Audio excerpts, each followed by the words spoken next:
everybody. As you can see, I'm in the car today, driving. I left my house a little bit ago. I am on my way to my gynecologist. It's gonna be real here. I am heading there today to have an IUD placed. So I saw my gynecologist about a month ago, and for a regular routine appointment, and we discussed birth control. We do it almost every appointment because I'm not actively trying to get pregnant. If it happens, it happens. Has been the last couple of conversations, and so it comes up every time. But this time I initiated the conversation. I think I kind of threw him off a little bit surprised by the conversation, that I made the choice to bring it up. So I had done my research for about a month on possibly getting the IUD. So I knew that I wanted to be back on some form of birth control, not to prevent pregnancy, but to help with my periods. So I don't know why I did this, because I struggle with normal periods anyways. I don't have normal periods. But I was struggling. So I started having periods when I was like 12 and a half. And I've been on again, off again birth control since I was 14. And not so much, obviously, for pregnancy prevention, but because when I was 13, I started having horrible heavy periods every month consistently. And then as I turned 15, maybe 16, I wasn't having periods regularly, even being on birth control. And I was taking it because I was in my routine. I'd get up in the morning and take it while I was getting ready for school. So I was taking it every day. That hadn't changed. I started basically missing periods. And so that gets scary. I wasn't sexually active at that point when that started happening. And so, I started missing periods. And then I'd have a period 2 months later. And then I'd miss a period. And then I'd have a period. And it was just back and forth. Even staying consistently on the oral birth control. So I had made the choice when I was turning 18 that I wanted to change the oral birth control. I wanted to try the depot, even though I was still in the process of, getting help. I was staying healthy, staying active. I didn't need my parents' permission to change my birth control at that time. Birth control is a totally different subject back, 2007, 2008. It wasn't free. For me to get free or low cost in birth control, I had to go to Planned Parenthood, which I had been going there since I was 14, when my mom said, hey, look, maybe this is an option for you, because our insurance didn't cover it. They did not cover birth control. My mom ended up having to have a hysterectomy after my sister was born because they didn't cover birth control, and she couldn't afford to keep taking it, and she was having horribly heavy periods. Granted, she was done having children. She had thought about having one more, but she was struggling with this, and there was just no way. And because the insurance company didn't cover it back then, she ended up having to have a hysterectomy, which was much more expensive than if they would just cover the birth control. So whatever. So that rant over. So they weren't covering it. It wasn't until, I want to say I was 19 turning 20. Maybe I was 19. Yeah, I think I was 19 turning 20 when they basically put into effect that you got to stay on your parents' insurance until you were 26. I had already been kicked off my parents' insurance for about a year and a half, and actually got to be put back on because I wasn't 26 yet. And then the birth control all kicked in as well, that it would be free or low cost based on your insurance, which was kind of nice. And I think that's when I decided to actually have my first IUD placed, was when that changed. Because I want to say I was still single. I hadn't met my husband yet. I was single. I just moved back home, and I just, again, still didn't want to deal with the heavy periods. So when I switched from oral birth control to the depot, I got pregnant, and I found out as I was just after I graduated high school. I found out 3 days later that I was pregnant. So it's shock to the system when you've been on birth control, and that's not the only form of protection that you're using, and you still end up pregnant. Scared out of your freaking mind that you're pregnant. I ended up losing that pregnancy. Now I look back on it and I'm still sad about it, but in a way it was kind of this blessing that I'm not tied to that person anymore. It was not a healthy relationship at all, and so I just, in a way, I'm just glad that I don't have to put myself through that, and I don't have to put a child through that. So I got pregnant. After that, after the loss, I did go back to the depot, which was probably not a good idea in hindsight. I gained weight. I gained over 80 pounds between the depot and being depressed after that pregnancy loss. And I wasn't working. I wasn't working. It was just a nightmare. It was a struggle. And when I finally came out of all of that, on my own, with the help of my family and friends, it was like eyes wide open, basically the eye opener to me was,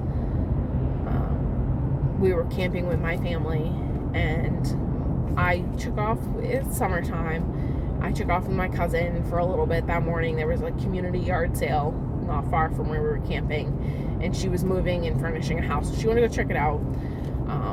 And so he was still asleep in the tent, and I told my mom, I said, I'm going to go with her. I said, we'll be back like an hour and a half. I said, when he wakes up, just tell him. I said, I'm not waking him up for this. And I guess when he woke up, he did not have nice words that I was gone. I basically got called every name in the book for not being there. I told him to, when I got back, and my mom kind of filled me in because she was still there, and he didn't realize that she had overheard everything. It was my realization that this needed to be over. So yeah, that was it. It was like a clarity point in my life. So told him to call his mom to come get him, and she did. And I continued camping the rest of the weekend with my family, and I went home and basically started packing things out of our apartment and told my dad, I said, I'm going to come drop off my car. Can I take the truck? I said, I've got to come home, and so we made it all work. Nobody wants to move home after living on their own. Realistically, nobody wants to. I dreaded it because my siblings still lived at home, and I knew what I was getting into. So yeah, I moved back home. Everything got passed with the insurance, so I went and had my first IUD placed in 2009. Like I said, hadn't met my husband, wasn't dating anybody. I was just single. This is the first time I've probably been single as a young adult. And I wanted to have fun. I wanted to just go out and do what I wanted to do. I wanted to go to work. I wanted to go out and hang out with my friends and my family and just do what I wanted to do. No questions asked. So I did that for several months, had my IUD placed, and within a few weeks, I was really having horrible pain. But I had also had the same horrible pain when I would have my periods. So I'm like, I don't know what's going on. I ended up, just out of precaution, going to the emergency room. When it was placed by a nurse right out of school. It was like one of her, not first, but first placements. She was nervous. I was already nervous, and I will let students, med students, they've got to have experience. If you want them to take care of you later on in life, they need the experience. So just do it. Don't kick them out of the room. It's not worth it. Because in 5 years when your doctor retires, you're going to wish you had let that person practice. So anyways, advocating for medical students and nurses. So I let her place the IUD. Lo and behold, when I ended up in the emergency room, she would be the nurse there when I ended up in the emergency room. And they actually had her come in when they had to remove it to show her on the ultrasound what was going on. So it had moved. It had basically dislodged itself and was in a kinked position. So I had to come out. And of course, they don't try to place another one right away. They try to let you have a cycle, or at least back then they did. Try to have a cycle, have a period, and then try to do it again. And I had already kind of made up my mind that it was not going through that again. And back then, with the insurance, it was kind of like a one and done kind of deal. Like you could have one, and then if you wanted another one a couple years later, you could do that, but you couldn't like have one and then have this situation and then get another one. And anyways, I had already made up my mind. I actually left the emergency room that day with oral birth control because I was like, look, I still need to be on something. I'm still struggling. I need to be on something to help with the periods, because I was not about to go through a period without it. Even though it doesn't really matter, because I've had many of periods without being on birth control now, and they're still the same. There's no change. They're still the same. So I left with birth control. I stayed on that for a while, obviously. Met my husband. We started dating. And he was recently divorced. He had just moved home, struggling to live at home like I was. Again, when you've lived on your own, you do not want to move back home with your parents. You just don't want to do it. People do it, but you don't want to. It's a pride thing. And it's, now you've got to live with these people again. And you already know what was going on before. And sometimes you just don't want to.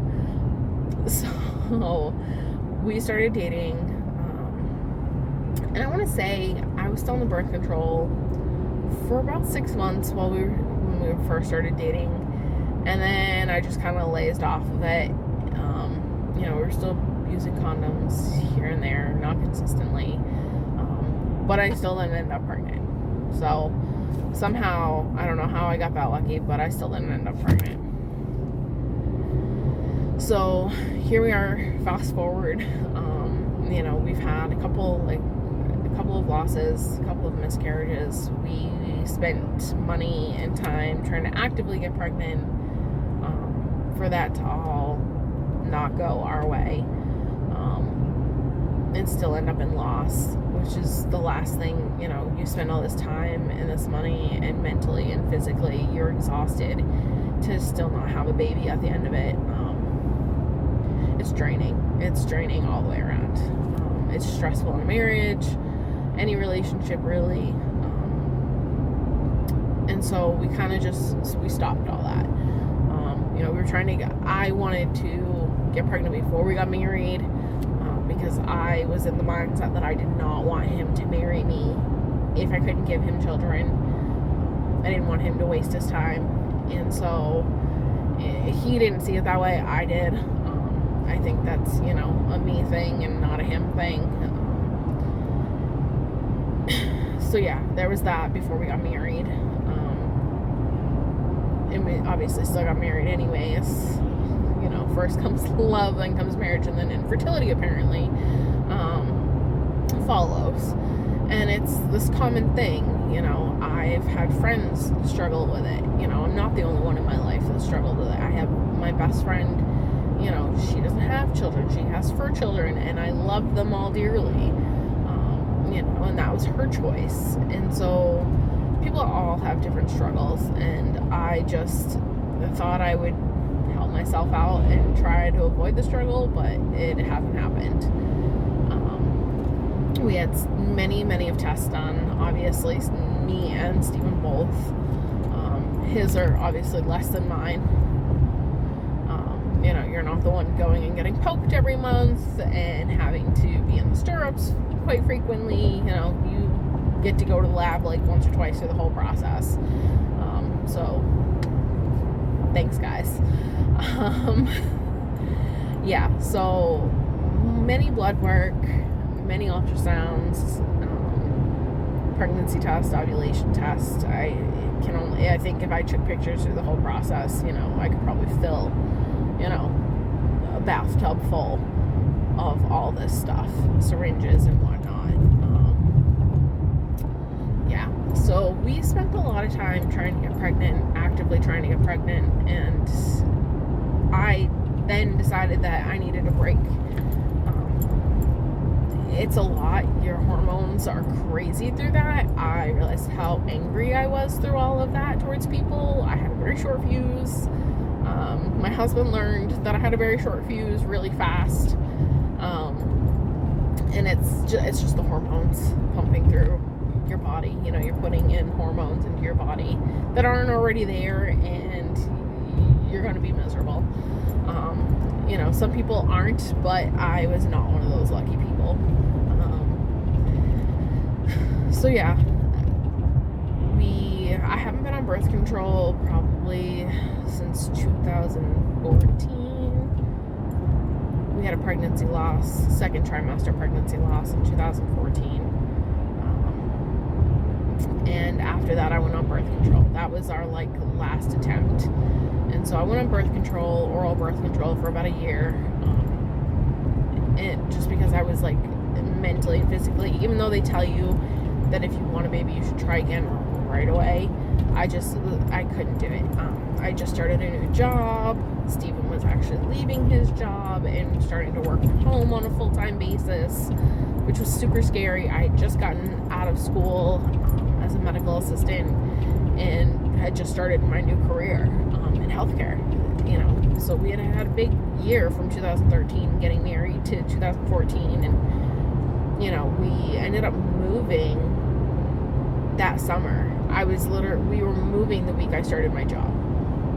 We were moving from where we lived in Leamington, Maine, down to Acton, Maine, which turned my commute from 30 minutes to work to an hour plus to work. But you know what? You gotta do what you gotta do. You're fresh out of school, you've got bills, and yeah, so it's just scary. So 2013, 2014 were busy for us. We had friends getting married, so we had a lot of weddings to attend that following year in 2014. It was just a lot happening. So I was on birth control, and then after about a year, I stopped.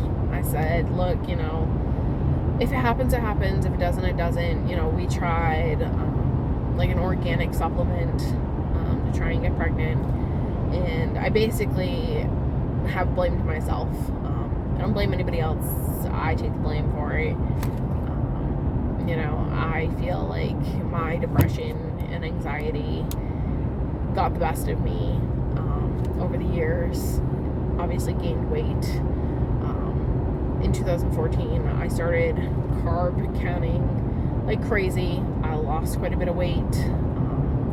I lost about 40 pounds, and I actually ended up having to have emergency gallbladder surgery because my gallbladder stopped working. And so I had to have emergency gallbladder surgery.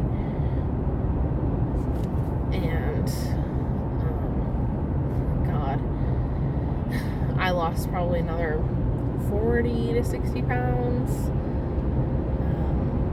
rather quickly because I had my gallbladder out and I couldn't eat anything. I couldn't have dairy. It made me super sick. Some people get lucky. They have their gallbladder out, no problems. I had mine out. I couldn't eat dairy. I couldn't have soda or anything carbonated because it would aggravate my stomach. I couldn't have anything greasy. I still really can't. I have to be careful about that. And there's, I still really careful about dairy. but I try not to overdo it because it still makes me super sick. So yeah, so I probably in about a year and a half I had lost 80-ish pounds, maybe 100 pounds, which I was happy about, but I'm still heavy. It's not I overeat, it's not that I'm not healthy, it's not that I'm not active, it's a lifestyle. I grew up, my parents are both heavy set, most of my family really was, but biggest thing has been, you work in healthcare, and it started off, when I started in healthcare, I actually started off as a personal care assistant, so I was in the home working with the patient, which really helped because you're up and you're moving and you're doing all this stuff. And then I went back to school after getting laid off from a job because they relocated. So I went back to school for free through a grant, and I became a medical assistant. So in my mind, I was like, medical assistant, I'll be up, I'll be working with patients, it'll be great. No. When you have no patient experience, that's not always the case. So I actually ended up starting off at a desk position, answering phones. So I was on the phone all day long, 8 to 10 hours a day, answering the phone, doing prescriptions. I'd get up maybe a handful of times a day, but you're at a stationary desk. As I was getting ready to leave a couple years later, they started bringing in the sit-stand stations. Of course, I didn't luck out to get one of those, but I would try to spend as much time as I could working at one of those to get up and physically move, because I was starting to see the weight go the other way. Even with carb counting, healthy eating, going to the gym, I wasn't where I wanted to be. So I was going backwards, and then I left there to work closer to home, and I ended up in a call center. I was a medical assistant, stuck at my desk 10 to 12 hours a day. At least there I had the sit stand, I could get up and walk around. You were encouraged to get up and move, because being at a desk all day is just not healthy. And so I've been there from 2018 to 2021, and basically at the same weight. I would fluctuate within the same probably 10-15 pounds. I would lose weight, gain it back, lose weight, gain it back, for absolutely no reason. And so I've always struggled with that. I blame that on me, and why we haven't been able to get pregnant. And I know it's not just me. It's not. My husband's not the super healthiest. We're both trying to work at it. We both recently started, weight loss together, and it's been going really well. Of course, I'm jealous because he's lost more than me, because men always lose more than women when they start this process. But both being overweight, not helpful, because it affects your hormones. So, through all of this, I've had heavy periods. They're inconsistent. And when I say heavy periods, I mean you want to just either stay sitting on the toilet all day, or you're in the bathroom every hour and a half, maybe 2 hours if you're lucky. You're not sleeping at night because you're up all night, in the bathroom. It's horrible. And you're not using tampons, you're using pads, horrible. Mine always start off, and I get maybe 6 to 12 hours of light period, which is great, and I hope and cross my fingers that it's going to stay that way. Never does. And within 6 to 12 hours I am dying. So, and I'm not being over dramatic, I'm being dead serious. It's horrible. It's horrible. I know I'm not the only one out there. Like I said earlier, my mom, my cousins, my sister has somehow become super lucky that she has not had to follow in this trait. And I hope for her that it stays that way, because I don't wish it upon anybody. It's horrible.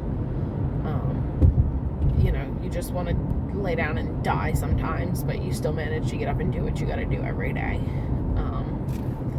And the symptoms with it, the cramps, the headaches, the migraines, all that, the nausea, it all hits at once. So yeah, it makes me nervous to go and do this. But I know that I'm going to be happier. I know that it can be short term. You know, we could do that. I could do this for a year, year and a half, and have it out if I want, and we could still try to have kids. You know, the doctor has said that there's a really good chance that if I have it done, you know, and still continue to lose weight, that, you know, we could get pregnant, you know, after I have it removed. We may be able to get pregnant without any issues. Or we could try, you know, the oral medications again. You know, so I'm not giving up. I'm just taking a break. You know, my husband said to me, he goes, well, we haven't gotten pregnant in all this time. He goes, why now? Would you want to do this to yourself? And I, you know, basically told him, I said, it's not about being on birth control. It's not about not getting pregnant. I said, it's about mentally the periods. I said, you don't have to go through it every month. I do. I said, I'm being greedy in this one. You know, I'm being selfish, and I'm going to do it.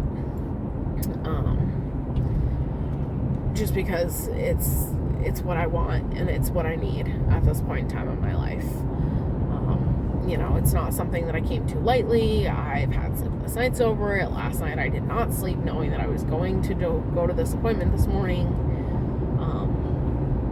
You know, I just dread it. You know, and I'm sure there are other women out there like me that have struggled with this decision. It's not easy. It's not at all easy to go and do this. You know, he would come with me, but he's working this morning. I need him to work this morning. Anytime I have something like this done, I cry. I'm emotional about it. So I'm already getting emotional. And I don't like crying in front of him. That's just me. So, gonna go do this. I know I'll be fine. I know it can be temporary, you know, and who knows, in a year the world could change. I might not want to bring a child into this world. And that's, you know, always the possibility of what's going on.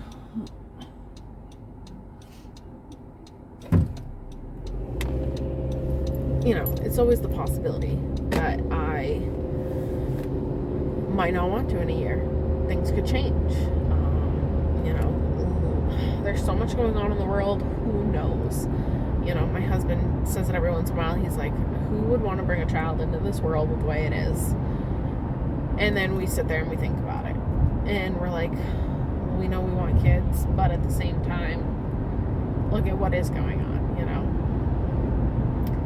So, there's that. I'm not going to get too much into that because I don't do the political crap. Sorry, I just don't. I grew up in a household full of politics my entire life and decided as an adult I wasn't going to even go there. So I don't get into politics, as you probably saw me say in my first video. So, yeah, I'm, you know, still about 15 minutes from the doctor's office. I'll probably do a quick afterwards with the update. You know, for those of you that go in, have gone in before and know the process, you know that you still have to go in. Excuse me. You still have to go in. You still have to do a pregnancy test. Especially because, like, I'm not on birth control. Who knows? I had a period last month. Who knows? I could be pregnant. I'm highly doubting it. Honestly, with my luck. But I'm not ruling it out either. So for those of you that know the process, you have to go in, you have to take pregnancy tests, and then you have the IUD placed. I took my ibuprofen on my way out the door this morning. I have a snack in my purse.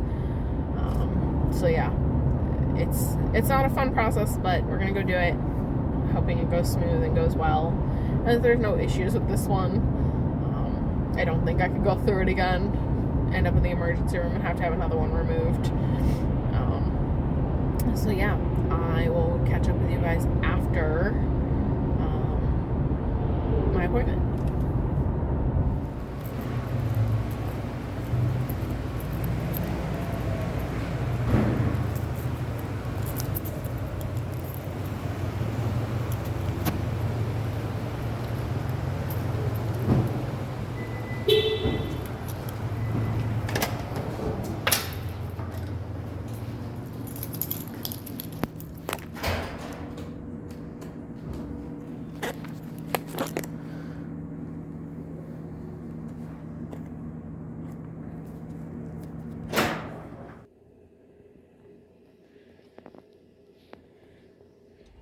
Hey everybody. So I just got out of the doctor's office, just pulled out of the parking garage. Went in for the IUD placement. Obviously negative pregnancy test. I kind of figured it would be. Not my first rodeo in that department. And I, of course, had the placement done. Had to talk to the doctor, have to sign consent forms, have to go over all the risks and whatnot. Discussed what, I need to look out for and all that. Especially where I've had a previous issue in the past, many, many years ago, but I've had an issue with the IUD in the past. So got that done, didn't pass out, didn't faint. I feel nauseous, I feel crampy, pretty normal. I expected it to actually be worse because I've had a sonohystogram in the past. I've actually had several of those in the past. And those are worse, far worse. So yeah, I kind of built up this thing that didn't really happen.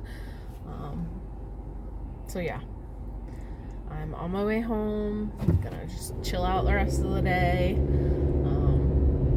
And hopefully we don't have any complications. And I can have a normal life. And hopefully in the next couple months my periods will be better. I won't have heavy bleeding. Like I said earlier, this isn't about pregnancy. It's really about the heavy bleeding. It's horrible. In the summer I'm so busy. We're out yard sailing, trying to find stuff to resell, and I can't be tied up fussing with my period all day. So there's that. Or not feeling well enough to go out. It's just such a time-consuming and draining thing when it's going on that I just, hopefully this will make them less intense, if at all even having a period in the coming months, and hopefully by summer it will have been the right choice. Winter's hopefully coming to an end here soon in Maine. As I say that, we're supposed to get snow tomorrow. But, I can only hope that things are, gonna work out, be optimistic. I know that people have had horror stories. I know I've had a bad experience myself. But I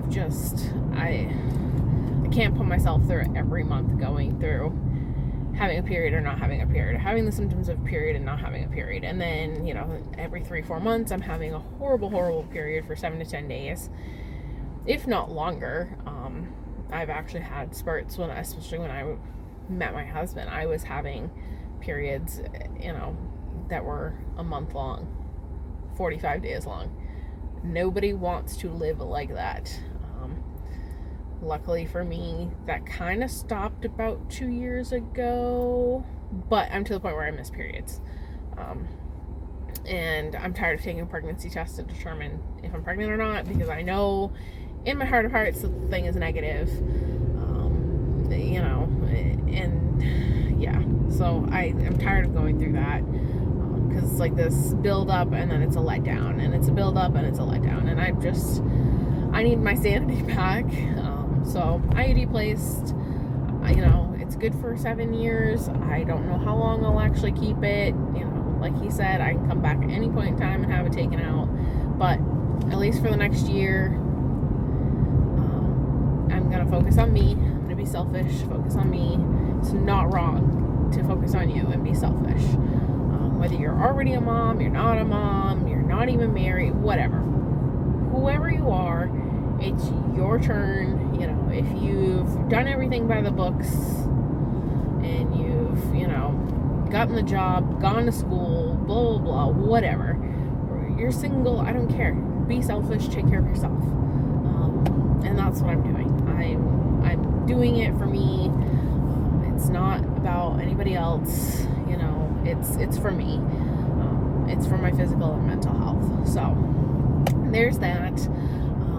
If you want to keep following my journey and you don't care that I babble on, follow me, subscribe, fairly new to this, so you can subscribe, you can follow me, you can check me out over on Instagram. I do post some reels while I'm working out. Probably won't post a lot of those on here, just because it's too time consuming. When I'm working out, I want to just work out. Like I said in my first video, YouTube really going to be my journey. It'll be some recipes. It'll be, whatever else going on. It might be yard sailing, it might be thrifting, whatever. So yeah, if you want to go ahead and follow me, go ahead. If not, then just move on. All right, guys, thanks.